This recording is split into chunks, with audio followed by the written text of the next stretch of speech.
वालेकुम अस्सलाम वरहमतुल्लाहि वबरकातुहू। क्या कशफ के ज़रिए, इल्हाम के ज़रिए गैबी उमूर पर इत्तला मिल सकती है कि नहीं? तो याद रखें, ऐसी बात कोई नहीं है।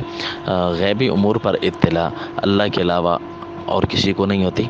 अल्लाह ताला जिसको चाहे एक आध बात कभी बताएं तो वो सिवा अंबिया इकराम को अल्लाह ताला बताते हैं, या हज़रत बीबी मरियम को अल्लाह ताला ने कोई बात बताई थी, या हज़रत ईसा अलैहिस्सलाम की वालदा को कोई बात बताई थी, तो वो भी अल्लाह ताला ने फ़रिश्ते को भेज कर किया था। उसको आप वही तशरीह तो नहीं कह सकते, अलबत्ता वही ज़रूरत की या तकवीनी उमूर की वही आप कह सकते हैं।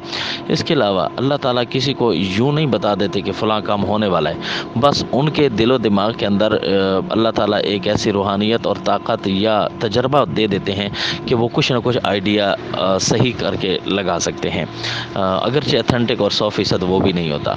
और ये बात तो इंतहाई गलत है कि कशफ या इल्हाम के ज़रिए यूँ गैब पर बिल्कुल सारे वली मुत्तले हो जाते होंगे।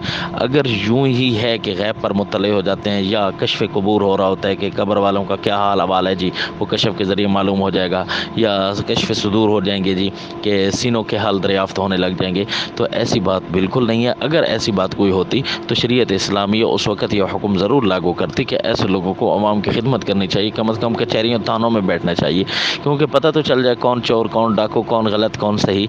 तो या कम अज़ कम अगर इनको वहाँ नहीं ले जाना थानों में, तो इन पीर साहबों के पास थानेदार को पहले इन्वेस्टिगेशन के लिए हाजिर होना चाहिए कि फ़लाँ आदमी चोर है कि नहीं, मैंने उसको मार मार के उसका पूरा हशर कर देना है, आप ही मुझे समझा दें कि क्या इसने चोरी की है या नहीं की। अगर ये काम नहीं हो रहे तो इसका मतलब है फिर कमरे में बैठ कर और कशफ और वही और इल्हाम के यूँ दावे करते रहना, ये सरासर झूठ है, गलत है। ऐसा कोई नज़रिया इस्लाम के अंदर नहीं रहा। वस्सलाम।